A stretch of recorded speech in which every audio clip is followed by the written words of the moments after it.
Ви дивитеся «Заман», 22 листопада, 999-й день анексії Криму. Студія Скандер Меметов. Сьогодні у випуску. В Ялті будують будинок проти норм. Нету никаких свай, просто подушка. В окупованому Криму відкрили дошку ганьби.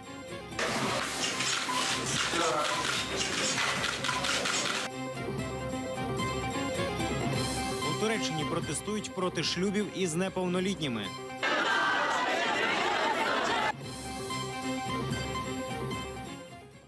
Перший з 77 так званих постраждалих дав свідчення проти Ахтема Чийгоза. На 44-му засіданні у так званій справі заступника голови Меджлісу Ахтема Чийгоза один з так званих постраждалих, Ейваз Умеров, дав свідчення проти Ахтема Чийгоза. Раніше Умеров був делегатом Курултаю кримсько-татарського народу. Зараз він очолює прокремлівську організацію «Національна культурна автономія». Ахтема Чийгоза звинувачують...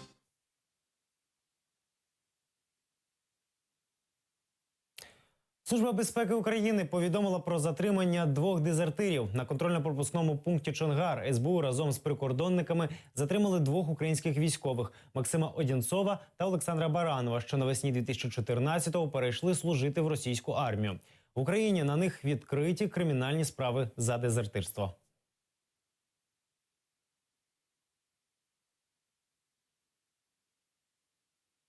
Эти 2 человек пытались пересечь незаконно линию соприкосновения, которая разделяет аннексированный украинский Крым и Херсонскую область, ту территорию, где действуют украинские законы.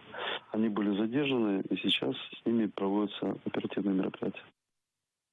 Затриманих на адмінкордоні з окупованим Кримом Олександра Баранова та Максима Одінцова заарештували на 2 місяці. Такий запобіжний захід для них обрав суддя Центрального районного суду Миколаєва, повідомив перший заступник військового прокурора Південного регіону України Петро Візнюк.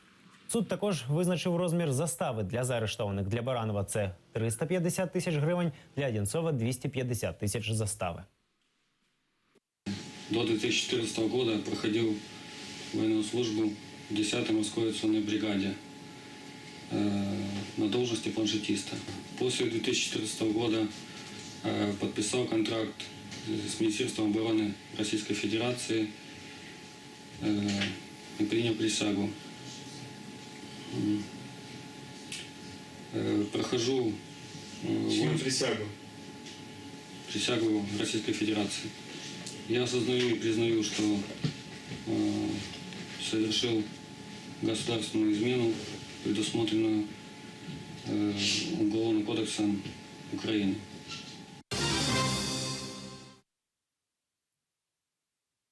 Депортований з Криму Недім Халілов вимагає повернути його додому, погрожуючи голодуванням.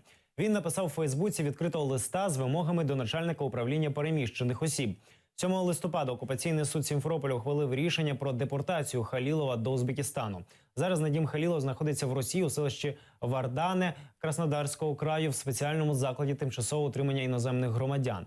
Халілов вимагає видати йому свідоцтво про те, що він людина без громадянства, та вказати там національність – кримський татарин. Також він вимагає повернути його до Криму. Депортований перейшов на хліб та воду. Однак, якщо його вимоги не виконують до четверга, то він перейде на повноцінне голодування.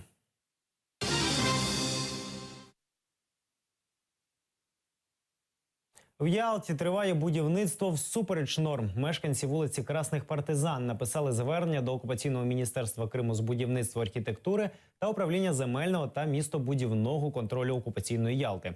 Окупованої Ялти, де вказали, що будівництво 16-поверхівки псує ландшафт, руйнує комунікації та заважає життю мешканців вулиці. На що їм відповіли, що забудовник має усі необхідні документи, якщо вони бачать якісь порушення, вони мають право вирішувати проблему через суд. Кримський блогер зняв на відео ситуацію на будмайданчику. Ну, а под этой стройкой живем мы. После того, как был уничтожен наш забор, смежная граница, они начали рыть под стенку подпорную. Вот. Склон нагружается, и подвижка уже сейчас идет, подвижка небольшая. И вода течет. А что строят? Строят высотку. Хмарочос. Даже свай нет? Свай не видно. Откуда? Нету никаких свай. Просто подушка. Окупанти встановили дошку ганьби. Її встановили у холі Сімферопольської російської адміністрації з ініціативи прокремлівського голови Криму Сергія Аксьонова. Передбачається, що на дошку «Вони ганьблять наше місто» потраплятимуть чиновники, депутати, а також приватні особи, керівники підприємств, компаній і організацій, дії яких, на думку окупантів, негативно впливають на імідж міста. Окупаційні урядовці пропонують ввести таку практику на всій території Росії. Здесь размещены те юридические лица, значит, чиновники, депутаты, которые способствуют в кавычках развитию нашего города или, по-русски сказать, мешают нормальному жизнеобеспечению города.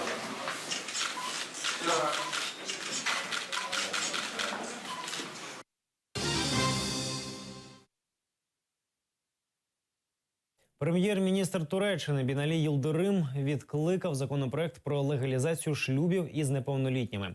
Суперечливий закон викликав хвилю протестів по всій країні, подекуди сталися сутички з поліцією. За цим законом з чоловіком, що зґвалтував неповнолітню, а потім одружився із нею, знімалась би кримінальна відповідальність. Уряд заявив, що проект закону не передбачає помилування гвалтівників, а лише чоловіків, які одружилися з неповнолітніми. Різкої критики він зазнав з боку правозахисних організацій. Після спротиву опозиційних партій його відправили на допрацювання до парламентської комісії.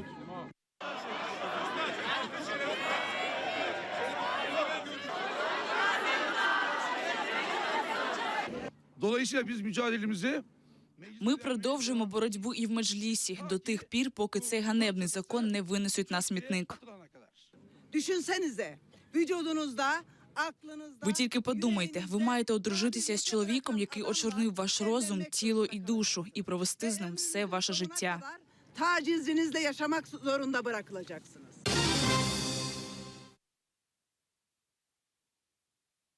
Крим після анексії, державна політика, виклики, рішення і дії. У Києві представили Білу книгу про стратегію деокупації півострова. Експерти Українського незалежного центру політичних досліджень систематизували дії Росії і України щодо Криму. Вони проаналізували інформаційну політику двох держав, соціально-економічні та правові відносини з окупованою територією. Вивчали, як дотримуються прав людини на півострові. Автори сподіваються, що книга буде корисна тим, хто вже 2,5 року формує державну стратегію деокупації. Вот это для тех, кто может, скажем, формировать те или иные решения. Почему? Потому что у нас их формируют эти не только чиновники, но в том числе эксперты, организации гражданского общества, для международных организаций, чтобы они, скажем, тоже планировали какие-то свои системные там, мероприятия относительно Крыма, вот исходя из инвентаризации того, что есть. Вот. То есть она достаточно для широкого круга тех, кому интересен Крым. Міністерство інформаційної політики обіцяє представити комунікаційну стратегію щодо повернення Криму до наступного року. Про це заявила перший заступник міністра Еміні Джипар. Стратегія буде розрахована на іноземну аудиторію мешканців материкової України і Криму. Презентувати її в цьому році міністерство не встигає, зазначила Джипар. Сьогодні ми маємо вишукувати подачу інформації так, щоб це було світові цікаво, а не просто казати, що про Крим нічого не знаємо. 42,7% українців не вважають, що Крим потрібно повертати. При тому, що більшість знає, що Крим – це Україна і в цьому не сумнівається. Ця цифра, вона для мене, я їй про це казала неодноразово, вона є такою, що дійсно ми маємо працювати із нашою, як виявилося, до внутрішньої аудиторії, доводити українцям, що виборювати Крим потрібно. Займатися окупованим Кримом має один державний орган – Рада з національної безпеки і оборони. Так вважає народний депутат України, голова Меджлісу кримськотатарського народу Рефат Чубаров. Громадські організації пропонують, як поліпшити життя переселенців, але підготовлені зміни не можуть бути узаконені. Це відбувається через те, що робота різних відомств не збалансована, впевнений Чубаров. Є міністерства, у яких це коло таких питань дуже невеличке. Є міністерства, де незалежно від кількості цих питань мені є дуже актуальним. Ну, скажімо, Міністерство освіти. Без єдиної такої координації отакі питання вони будуть безкінечно затягуватися. Я свого часу пропонував, що з цими питаннями, пов'язаними з будь-якими питаннями, пов'язаними з окупованим Кримом, має взяти на себе єдиний спеціальний орган в державі. Я називав це РНБО. У Києві проведуть акцію на підтримку зниклого Ервіна Ібрагімова 25 листопада. Через півроку із дня викрадення члена регіонального меджлісу Ервіна Ібрагімова активісти проведуть акцію під стінами російського посольства. Учасники акції стоятимуть з зав'язаними білими стрічками на очах, що символізує сліпоту і небажання бачити проблему української спільноти. Українською спільнотою, українською владою та міжнародними структурами. І в найпершу чергу самою російською владою, яка відповідальна за насильницьке викрадення та зникнення понад 15 мирних людей в Криму.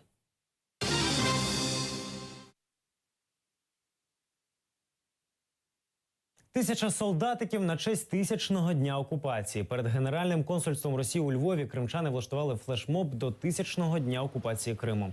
З піску зробили макет Криму і встановили 1000 зелених іграшкових солдатиків, які символізують зелених чоловічків, які почали окупацію Криму 1000 днів тому.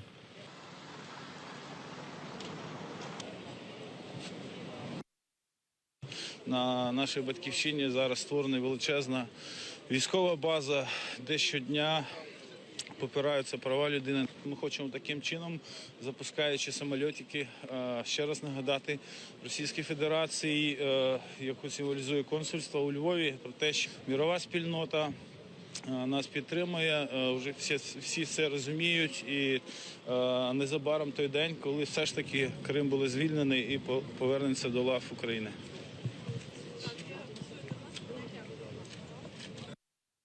Наразі це всі новини. Більше розповість Ільдар Курсаїтов у наступному випуску «Заман». Будьте за ТР. До побачення.